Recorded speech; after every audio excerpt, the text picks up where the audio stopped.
Break के बाद एक बार फिर से आपका बहुत बहुत स्वागत है। लगातार इस बात पर चर्चा चल रही है कि जान जरूरी है एग्जाम, मजबूरी यह भी है कि 12वीं की परीक्षा करियर डिसाइडिंग होती है। ऐसे में परीक्षा को टाला नहीं जाना चाहिए, यह तमाम एक्सपर्ट्स की एकमत राय है। सवाल यह है कि परीक्षा की टाइमिंग क्या हो और परीक्षा का पैटर्न क्या हो। इस हिस्से की शुरुआत में आदर्श धवन जी आपके साथ करता हूं। पेरेंट्स की क्या इच्छा है? पेरेंट्स और बच्चों के टच में तो आप लगातार हैं। पेरेंट्स की इच्छा क्या है? परीक्षा कराई जाए, कब कराई जाए, कैसे कराई जाए, उनके ओपिनियन क्या है? धन्यवाद राकेश पांडे जी, मुझे अपने विचार व्यक्त करने का आपने समय दिया। सबसे पहली बात तो हम अपने आप को इस बारे में क्लियर कर लें कि एग्जाम को नहीं होने देना ये कहीं का हमारा रास्ता नहीं हो सकता। किसी भी कीमत पर 12वीं की परीक्षा को नहीं करने का विकल्प हमारे सामने नहीं है। कुछ अभी महानुभावों ने पहले कहा कि विदेशों में ऐसा हुआ है। देखिए, विदेशों में जितने बच्चे हैं उससे अधिक सीटें विद्यमान होती हैं, तो उनकी बात अलग है। हमारे भारतीय परिवेश में हर बच्चे को अपनी सीट के लिए जद्दोजहद करनी पड़ती है, तो इसलिए उस बच्चे के लिए हमें उसके अधिकारों को नहीं रोकना है, पहली बात। अब रही दूसरी बात में हम बार बार अभी आपके सामने अभी आपकी हेडलाइंस के अंदर भी और सुबह से डॉक्टर गुलेरिया की न्यूज भी आई है कि इतना बड़ा खतरा तीसरी वे में बच्चों पर नहीं है। देखिए, सबसे बड़ी बात है हमारा मानस। अगर हम मन से इस बात को मान लेंगे कि हमें परीक्षा करनी है, करवानी है और इसके रास्ते तलाशने हैं, तो हम उस पर काम करना शुरू करेंगे। यदि हम इस विकल्प को आप सामने रखेंगे कि शायद बिना परीक्षा के हो जाएगा, तो वह विकल्प हम उस पर सोचना भी शुरू कर देंगे। तो मेरी पहली मान्यता है हम पहले इस विचार को तो पहले समाप्त कर दें कि हमने किसी भी कीमत पर इस एग्जाम को खत्म करने का या रद्द करने का फैसला किया है, वो नहीं करना है। अब रही बात इसको करवाने के लिए जो बातें आ रही हैं कि बच्चों को एक साथ आना है। देखिए, ऑनलाइन परीक्षा आज की तारीख के अंदर पूरे 12वीं के बोर्ड के बच्चों को करवाना संभव नहीं है। हालांकि हम 15 महीनों से बच्चों को ऑनलाइन पढ़वा रहे हैं, लेकिन हमारे बच्चे अभी भी एग्जामिनेशन हॉल में जाके परीक्षा देने के लिए ही दक्ष हैं। अभी एक कहा गया था कि हम बच्चों को आउट ऑफ द बॉक्स सोचें। बिल्कुल सोचें, अगले सत्र के लिए, उससे अगले सत्र के लिए, क्योंकि किसी के ने ये नहीं कहा कि कोरोना पूर्ण रूप से समाप्त होने वाला है। कल को कैसी परिस्थिति आएगी, हमें आउट ऑफ द बॉक्स नए सिरे से अगले वर्ष के लिए जरूर सोचिए, आज ही सोचिए, उसमें मना ही नहीं है। लेकिन हमारे आज के बच्चों को हमें पेन एंड पेपर का एग्जाम का विकल्प देना है। अब दूसरी बात, इसके लिए सोशल डिस्टेंसिंग इत्यादि की बात हो रही है। देखिए, 12 लाख बच्चों को नीट पेपर लेता था, जो पिछले साल कोरोना के काल में उन्होंने लिया। 12 लाख बच्चों का पेपर लिया और प्रति सेंटर उनके पास 4000 सेंटर थे। 300 बच्चे उन्होंने एक सेंटर पर एक ही समय पर बुलाए। 10:30 बजे बुलाए, 1:30 बजे उनको छोड़ा, तो 3 घंटे में। हमारे पास तो इससे कहीं अधिक सेंटर्स अवेलेबल है सर, पर बच्चा हमारे पास अधिक अवेलेबल है। अगर आपको इससे भी अधिक प्रॉब्लम आती है बच्चों को, अब आप अंदर लाने आज ले जाने की बात कर रहे हैं कि 10:30 बजे बच्चों को आना है, उसको हम घंटा बढ़ा दिए। मैं तो उसका भी दूसरा रास्ता बताता हूं। आप इसी एग्जाम के पैटर्न को 3 घंटे में शिफ्ट कर दिए। एक एग्जाम 10 से 1 कर दिए, दूसरा 11 से 2 कर दीजिए। कुछ बच्चे 10 से 1 वाले सेंटर में आएंगे, दूसरे 11 में उसी स्कूल में आ जाएंगे। वो मिलेगी भी नहीं बच्चे 10 से 11 के, ना एक साथ 3 गुना बच्चे अंदर आएंगे। आदर्श जी, 2 बातें हैं जी। एक तो आपने डॉक्टर गुलेरिया की बात का जिक्र किया, ठीक है, ये एक राहत की खबर है, लेकिन अधिकतर ओपिनियंस अभी तक तो ये थे कि तीसरी लहर में सबसे ज्यादा टारगेट पर बच्चे होंगे। नंबर जी हाँ, कोरोना की दूसरी लहर में खतरा इतना ज्यादा बढ़ जाएगा, इतनी मौतें हो जाएंगी, इतना संक्रमण हो जाएगा, कोई नहीं जानता था। तो सर, कल भी क्या होगा ये कोई जानता नहीं है बेहतर तरीके से। सावधानी और सतर्कता ही अभी फिलहाल बचाव का एकमात्र रास्ता है। बच्चों के लिए वैक्सीन आई नहीं है। पेरेंट्स से आपकी बातचीत होगी, क्या पेरेंट्स डर में नहीं है कि बच्चे अगर बाहर जाते हैं, कोई इन्फेक्शन हुआ, वो खतरे में पड़ेंगे?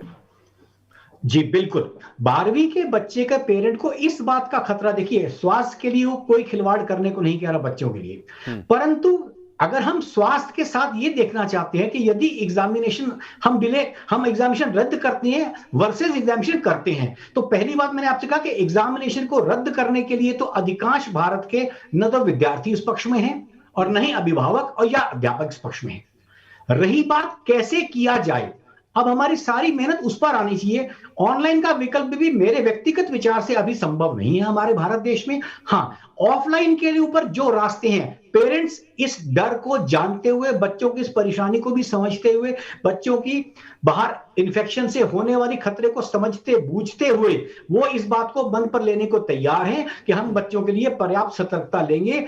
साथ में स्कूल इसकी पर्याप्त सतर्कता ले, जहां पर सैनिटाइजेशन करना है, सोशल डिस्टेंसिंग करना है, उसके लिए हम विकल्प ढूंढ सकते हैं। जैसे मैंने आपसे कहा, समय बदल सकते हैं, कुछ कुछ ऐसे रास्ते मुद्दे लेकर के स्कूलों के अंदर सेंटर लेना हमारे लिए बहुत आसान होगा, परंतु एक मन पक्का करें और सेंटर्स के अंदर हम समय बढ़ा के चलें। हम ये ना मत समझे 15 दिन में परीक्षा होने वाली है, ईश्वर चाहेगा तो हमारी ये काम आसान हो जाएगा, कुछ राहत की खबर हमको इन्फेक्शन से भी मिल जाएगी, लेकिन हम अपनी तरफ से तैयार रहें। ठीक है, समय सीमा बांधें। संजीव जी, मैं आपके पास आता हूं।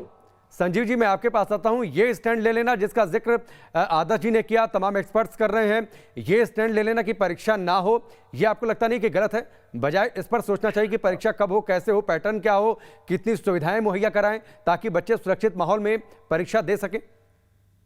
देखिए, दिल्ली सरकार या दिल्ली के शिक्षा मंत्री ये नहीं कहा कि परीक्षा ना हो, इसके तरीके क्या हो सकते हैं उस पर बात किया। देखिए, जैसा भी बाकी एक्सपर्ट और डॉक्टर भी कह रही थी कि बच्चों इस बार जो जिस तरह का सेकेंड वेव में दिखा कोरोना का प्रहार, मुझे लगता है कि हो सका कहीं इससे ज्यादा खतरनाक हो तो हम क्या करें। तो एक रास्ता तो ये हो सकता है जो दिल्ली के शिक्षा मंत्री ने भी सुझाया कि हम पहले अपने एक्सपर्ट, चूंकि रशिया में हुआ है कि स्पुतनिक भी 18 साल के कम उम्र के बच्चे को दिए गए हैं। लगभग मैं देखता हूँ जो बच्चे 12th वो 17 साल के हैं। तो एक्सपर्ट की राय नहीं सर, वो अंडर ट्रायल है ना, बिना ट्रायल के तो नहीं देंगे। कल को कोई बात होगी तो सबसे ज्यादा हल्ला मचेगा, बिना ट्रायल के, बिना अप्रूवल के आपने बच्चों को वैक्सीन कैसे दे दी? तो ये ऑप्शन तो अभी नहीं है। नहीं, ट्रायल देखिए, 12 साल के ऊपर के बच्चे को फाइजर अभी अमेरिका और बाकी यूरोपियन कंट्री में, तो फाइजर की बातचीत करिए ना सर, अपने देश में तो अभी वैक्सीन है नहीं, अंडर 18 के लिए वैक्सीन नहीं है। देखिए, मेरा ये कहना है कि अभी जो हमारे पास दोनों वैक्सीन हैं, चाहे कोविशील्ड हो या कोवैक्सीन हो, तभी मैंने कहा कि एक्सपर्ट से राय लेनी चाहिए कि 18 साल के बच्चों को दे, क्या 17.5 साल बच्चों को दे सकते हैं? नहीं दे सकते हैं। और अगर मान लीजिए 2 करोड़ हमें फाइजर लेना है तो हमें अमेरिका से बात करना चाहिए कि हमारे बच्चे एग्जाम में जाने। ऐसा नहीं है कि आपको 2 करोड़ वैक्सीन नहीं मिलेगा अगर हम कंट्री बात नहीं करते हैं। तो बाकी संस्थान तो हमारे पास आए हैं ना, सरकार की विल होनी चाहिए, मुश्किल नहीं है ये। अगर हम अपने बच्चों को वैक्सीनेट करा करके भेजेंगे तो पेरेंट भी सिक्योर रहेंगे, बच्चे भी सिक्योर रहेंगे। तो जितनी हम चिंता कर रहे हैं उतनी चिंता हमें नहीं रहेगी, पहली बात। दूसरी बात कि एग्जाम के और क्या तरीके हो सकते हैं, तो कुछ पेरेंट्स ने दिल्ली में ही सुझाए। उन्होंने कहा कि अगर मान लीजिए आप इंटरनल असेसमेंट के मार्क्स देते हैं, हो सकते हैं कुछ बच्चे से सेटिस्फाई ना हो, तो उन भी चंद बच्चों को एग्जाम ले जाइए। दिल्ली के नहीं, इससे तो सुझाव थे Sanjay ji, internal assessment 12th में, इससे ना तो एक्सपर्ट्स सहमत हैं, ना तो अधिकतर बच्चे भी सहमत नहीं है, अधिकतर पेरेंट्स भी सहमत नहीं है कि 12th में इंटरनल असेसमेंट ठीक नहीं। ये अधिकतर लोगों की ओपिनियन है। नहीं, हमने यही कहा कि ये दिल्ली के पेरेंट्स, जब दिल्ली के शिक्षा मंत्री बात कर रहे हैं तो दिल्ली के पेरेंट्स का ये कहना था कि उनका पहला तो ये कहना था जो हम सब भी मानते हैं कि अगर हम अपने बच्चे को वैक्सीनेट करके भेजें ये सबसे अच्छा उपाय है। क्योंकि अभी मान लीजिए कोरोना कम भी होता है तो फिर ये तीसरा वेव कब आ जाएगा और कब बढ़ेगा ये किसी का अंदाजा नहीं है। मान लीजिए हम 1 महीने बाद एग्जाम की बात करेंगे और एक महीने में फिर वो वेव आ गया, तो फिर हमारी जो बात तो वही पहुंच जाएगी और फिर लंबा इंतजार करना पड़ेगा। तो मुझे लगता है कि वैक्सीनेशन सबसे आसान और एक सिक्योर रास्ता है। सरकार को इस पे आगे, बिल्कुल आपकी ये बात ठीक है कि तेज कैसे बच्चों को वैक्सीनेट किया जाए, इस पर तेज गति से काम होना चाहिए, इस पर सोचना चाहिए, सरकार को ध्यान केंद्रित होना चाहिए। ये बात आपकी बिल्कुल वाजिब है। ओंकार जी, अब आ जाते हैं थोड़ा सा पैटर्न पर। सर, परीक्षा हो तो कैसे हो? स्वाति जी, मैं आता हूं आपके पास। परीक्षा हो तो कैसे हो और उसके साथ ही उसका पैटर्न क्या हो? एक ऑब्जेक्टिव क्वेश्चंस की बातचीत, ओएमआर शीट की बातचीत या फिर मेजर सब्जेक्ट्स की बातचीत? आपको लगता है कि एक बार बच्चे सेंटर पर पहुंच जाए तो वाकई अब इस बात से फर्क पड़ेगा कि हम किस पैटर्न पर एग्जाम लें? फिर तो हम जिस पैटर्न पर एग्जाम ले रहे हैं उस पैटर्न पर भी एग्जाम हो सकते हैं। देखिए, आपका जो प्रश्न है उसके परिप्रेक्ष्य में मैं कहना चाहूंगा कि हमारे पास जो भी ये जद्दोजहद चल रही है वो इसलिए चल रही है कि हम इस सत्र को 0 सेशन ना होने दें। यदि हमें 0 सेशन होने से बचाना है तो हमें जो डिलेज हैं उनको एकोमोडेट करना पड़ेगा। तो ये डिले एडजस्टमेंट के लिए जो हमारा सब्जेक्टिव एग्जामिनेशन होता है उसके इवैल्यूएशन में समय लगता है, लेकिन ऑब्जेक्टिव एग्जामिनेशन जब होता है तो उसका इवैल्यूएशन बहुत त्वरित गति से हो सकता है। तो ऐसी परिस्थिति में हम अपने जो इवैल्यूएशन का जो हमारा कंटेंट है, जिसको हम लर्निंग लेवल जिससे असेस करने जा रहे हैं, उसमें कोई सैक्रिफाइस ना करते हुए पूरे कंटेंट पे हम यदि ऑब्जेक्टिव टाइप एग्जामिनेशन करेंगे तो उसमें हमारे पास एक ओएमआर के माध्यम से बच्चों के आंसर्स लेने का विकल्प है और उसका इवैल्यूएशन बहुत तेजी से हो सकता है। जहां तक ऑनलाइन एग्जामिनेशन की बात है, इतनी जल्दी संभव है सर? जी, ये प्रोसेस इतनी जल्दी संभव है कि इतने सारे क्वेश्चंस तैयार किए जाएं, ओएमआर शीट तैयार की जाए? नहीं, ये इसमें देखिए, अभी किसी भी स्थिति में आप तुरंत एग्जाम नहीं करा सकते। कम से कम आपको 2 महीने का समय लगेगा। कोई भी मॉडल आप लेकर के जाएंगे 2 महीने का समय लग जाएगा। तो क्योंकि अभी जब कोरोना जब तक कम नहीं होगा तब तक ये नहीं हो सकता है। तो 2 महीने का यदि आपके पास समय मिलता है तो उसमें इसको रिस्पेक्टिव बोर्ड्स बड़ी आसानी से कर सकते हैं। जिन बोर्ड्स में यदि ये संभव ना हो और वो conventional pen and paper examination ही कराना चाहते हैं सब्जेक्टिव क्वेश्चंस के साथ, तो वो अपना करा सकते हैं। लेकिन जो ये कर सकते हैं उनको जरूर ऑब्जेक्टिव करना चाहिए और सेशन को रेगुलेट करना चाहिए, क्योंकि हमारा पिछला सेशन ऑलरेडी डिलेड है। अभी यदि प्रोफेशनल कोर्सेज की बात करें तो आप जाकर के सेकंड सेमेस्टर जो होता है उसकी पढ़ाई शुरू होने जा रही है कुछ जगहों पर। तो ऐसे में जो हम 6 महीने का हम डिले ऑलरेडी कर चुके हैं, तो इस डिले को हम और बढ़ाएंगे तो हमें कई साल लग जाएंगे इसको मेकअप करने में। तो ये परीक्षा का मॉडल क्या होना चाहिए, इस पे जरूर सभी स्कूल्स को और बोर्ड्स को सोचना चाहिए। ये कन्वेंशनल मॉडल जो आउट ऑफ बॉक्स थिंकिंग की बात हो रही है उसमें किसी भी सूरत में ये फॉर्मेटिव असेसमेंट जो आप कहते हैं कि हम कंटिन्यूअस असेसमेंट के बेसिस पे कर लेंगे, वो तो स्वीकार्य है ही नहीं, क्योंकि बच्चा हर क्लास में अपनी अलग तरह से तैयारी करता है और अपनी अलग तरह से अपनी मेधा को दिखाने का प्रयास करता है। और 12वीं की परीक्षा के जो एग्जामिनेशन होते हैं उन एग्जामिनेशन के माध्यम से हम उनकी क्षमता का आकलन करते हैं और उसी क्षमता के आधार पे उनको आगे की अपनी सारी पढ़ाई करनी होती है या जीविका चलानी होती है। और ये परीक्षा दोबारा नहीं होने जा रही इन बच्चों को, इनको एक ही बार 12वीं की परीक्षा देनी है अपने जीवन में। तो ये जो हमारे 1.5 करोड़ बच्चे हैं, हम ऐसा कभी भी नहीं चाहेंगे कि उन 1.5 करोड़ बच्चों को निश्चित तौर पर करियर डिसाइडिंग एग्जाम है। लगातार एक्सपर्ट्स इस बात का जिक्र कर रहे हैं। स्वाति जी, आप कुछ कहना चाह रही थी, फिर मैं आगे ज्योति जी का रुख करता हूं।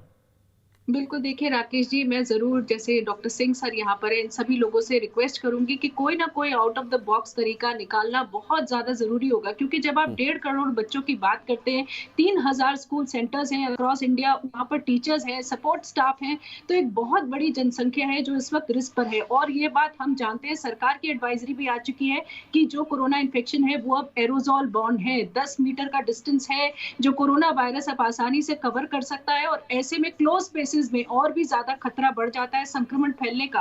तो अगर कोई बच्चा ऐसे घर से आ रहा है जहां कोरोना पॉजिटिव लोग हैं, वो कैरियर होगा, और वो अगर आकर के, और देखिए खांसना जरूरी नहीं है कोरोना फैलाने के लिए, बात करने से भी हम कोरोना के पार्टिकल्स को डिसेमिनेट करते हैं अपने एटमॉस्फेयर में। तो एक बहुत बड़ा खतरा है जो हमारे सर पर है, और कहीं ना कहीं मुझे लगता है वो वक्त है जब हमें बिल्कुल आउट ऑफ द बॉक्स सोचने की जरूरत है, तरीके निकालने की जरूरत है, ताकि हमारे बच्चों के एग्जाम्स डिले भी ना हो और जल्द से जल्द हम कुछ एक नया तरीका निकाल करके आए जिससे कि उनके ऊपर ज्यादा प्रभाव भी ना पड़े और उनका जो आने वाला कैरियर है वो भी ज्यादा प्रभावित ना हो। तो खतरे को समझिए, खतरा छोटा नहीं है। अगर हम ये बोलते हैं कि फर्स्ट वेव में हमने एग्जाम्स करे और वहां पर लोगों में, बच्चों में संक्रमण नहीं हुआ, तो सेकेंड वेव में 11% ज्यादा बच्चे इन्फेक्टेड हुए। राकेश जी, कर्नाटका में 1.5 लाख बच्चे, छत्तीसगढ़ में आप देख रहे हैं कितने हजारों बच्चे, उत्तराखंड में 155% से 170% ज्यादा बच्चे संक्रमित हुए हैं। वहीं मुंबई का डेटा देखिए, 1.5 गुना से 2 गुना ज्यादा बच्चे इस बार हॉस्पिटल में एडमिटेड हुए। तो हम इस चीज को एक छोटा संकट मान करके नहीं ये बोल सकते हैं कि बच्चों में संक्रमण नहीं फैलेगा, या उनके अभिभावकों में नहीं फैलेगा, या टीचर्स में नहीं फैलेगा, सपोर्ट स्टाफ में नहीं फैलेगा। तो हमें इस संकट को एक बड़ा संकट समझकर तब निर्णय लेना चाहिए, कोई भी जो हम लेने जा रहे हैं, कि किस तरह से हम बच्चों के भविष्य को भी बचाएं और बच्चों के स्वास्थ्य को भी बचाएं। ठीक है ज्योति जी, लेकिन ये आउट ऑफ द बॉक्स तरीका जिसका जिक्र स्वाति जी कर रही हैं, वो तरीका क्या हो सकता है? वो जो तरीका है वो रेगुलर असेसमेंट, इंटरनल असेसमेंट लेने का है और उसको बोर्ड में भेजने का है और एक फॉर्मेट में लेने का है। अगर हम अब बात करेंगे अगले सत्र की, तो वो ऑलरेडी बात चल रही है कि किस तरीके से रेगुलर असेसमेंट करके उसको हम एक फॉर्मेट अगर बोर्ड की तरफ से आता है तो उस फॉर्मेट में ही सब स्कूल सभी बच्चों को असेस करें और रेगुलरली अपनी असेसमेंट जो है वो अपलोड करें। अब इस वक्त अगर हम बात करेंगे कोई भी नए तरीके की, तो वो शायद बच्चों के लिए अच्छा नहीं होगा, क्योंकि उन लोगों ने सारे साल जो अपना वो किया है, तैयारी की है, वो एक पर्टिकुलर फॉर्मेट के साथ की है। वो वाला फॉर्मेट जिसकी हम बात कर रहे हैं, उसके ऊपर तो बच्चों ने तैयारी की नहीं है।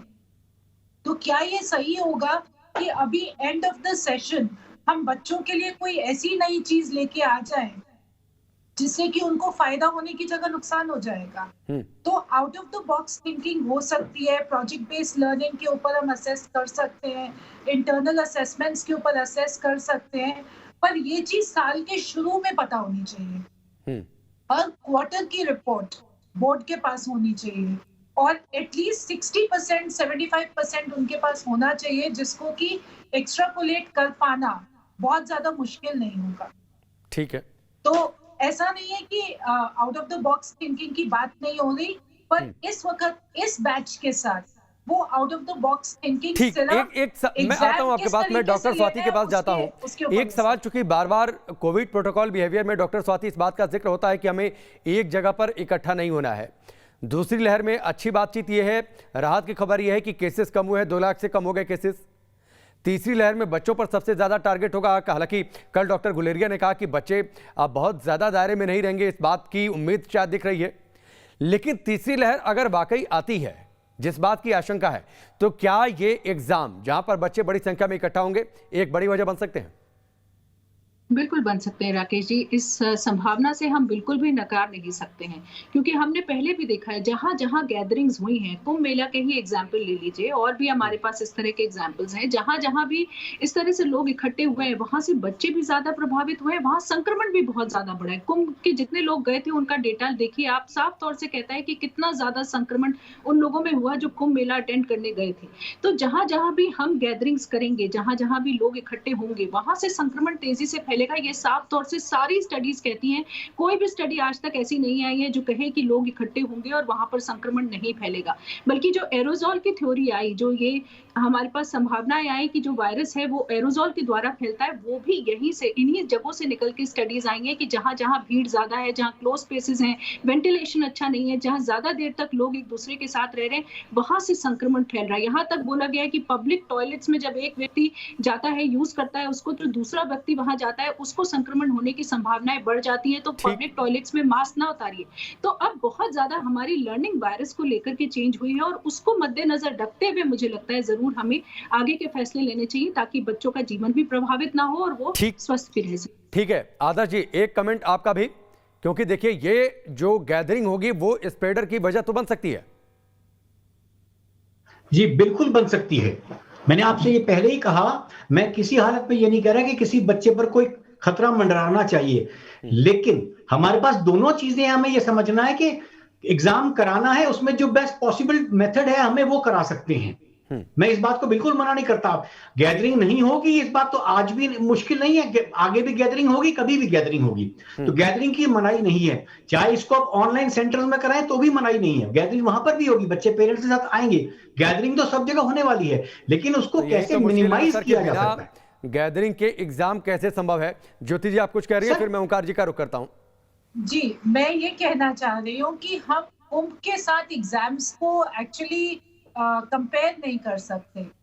एग्जाम्स जहां कराने हैं, जहां स्कूल्स हैं, वो डिसिप्लिन जगहें हैं, और वहां पे बच्चे जो हैं वो सारे प्रोटोकॉल्स का पालन करते हैं, और अलग अलग आके बच्चे जो हैं एक कमरे में, हम सिर्फ 8 बच्चों की बात कर रहे हैं, और अगर स्टैगर्ड टाइमिंग्स होते हैं और कोई भी स्कूल जो है वो 1 एकड़ 2 एकड़ 10 एकड़ 5 एकड़ के परिसर में होता है, तो उसमें बच्चों का आना और इम्तिहान देना और अपनी डेस्क पे बैठ के और अपना पानी खुद लेके आना, अपना मास्क पहनना और 2-2 मास्क के साथ बैठना वहां पे, उससे संक्रमण जो है, मतलब हम लोग उसको निश्चित तौर पर ये आपकी बात वाजिब है कि इसकी तुलना कुंभ या किसी बड़ी वैसी गैदरिंग से नहीं हो सकती है। डॉक्टर स्वाति मैं आता हूं, लेकिन जिस बात का आप जिक्र कर रहे, ठीक है ओंकार जी, जिस बात का जिक्र स्वाति जी कर रही थी, शिक्षाविद आप बड़े हैं, क्या आउट ऑफ द बॉक्स हो सकता है, जिसका जिक्र आपसे थोड़ी देर पहले ज्योति जी कर रही थी, कि आगे से हम प्लान कर सकते हैं कि इंटरनल असेसमेंट का कोई रास्ता इस तरीके से निकाला जाए जिसका एक फिक्स फॉर्मेट हो बोर्ड के द्वारा? जी देखिए, मैं इस बारे में आगे की जो तैयारी है उसके बारे में मैं कहना चाहूँगा। यद्यपि ये तैयारी पिछले सत्र से हो जानी चाहिए थी, हमने एक सेशन को पूरा वेस्ट कर दिया कि हमारा स्कूल्स का और जो बोर्ड्स है उनके बीच में कंटिन्यूअस एक डायलॉग रहना चाहिए बच्चों के असेसमेंट के बारे में। जैसे ही एक चैप्टर या एक यूनिट कंप्लीट होती है, उसका असेसमेंट होने के बाद उसका स्कूल की तरफ से वो मार्क्स बोर्ड के पोर्टल पे सबमिट हो जाने चाहिए। यदि इस प्रकार से हम सतत रूप से यदि इवैल्यूएशन करते रहेंगे बच्चों का, तो यकीन मानिए कि पूरे कोर्स, जिसको कि हम 3 घंटे में एंड ऑफ कोर्स एग्जामिनेशन के रूप में असेस करना चाहते हैं, वो असेसमेंट हम पूरे कोर्स का लर्निंग लेवल असेसमेंट एक प्रोग्रेसिवली कर लेंगे। तो जब हम प्रोग्रेसिव असेसमेंट करेंगे तो उस केस में बच्चों का जो क्लास में अटेंटिवनेस, टीचर्स का इन्वॉल्वमेंट और बच्चों का जो लर्निंग असेसमेंट है वो सभी बहुत ऑब्जेक्टिव होगा। ये जो इस निश्चित तौर पर इस पर थोड़ा सा पहले में सोचना चाहिए था बोर्ड को। जो बातें आपकी मुझे समझ में आ रही कि थोड़ा सा पहले इस पर सोचना चाहिए था और कोई ऐसी पॉलिसी बनानी चाहिए थी। वक्त इतना ही है, चर्चा आगे चलती रहेगी। बच्चों के भविष्य का सवाल है, उनकी सुरक्षा का भी सवाल है, दोनों से समझौता कर नहीं सकते। लिहाजा सरकार को एक सोच समझ कर रास्ता निकालना होगा, किस तरीके से बच्चे सुरक्षित भी रहें और भविष्य भी सुरक्षित रहे। बहुत बहुत शुक्रिया आप सभी का हमसे जुड़ने के लिए।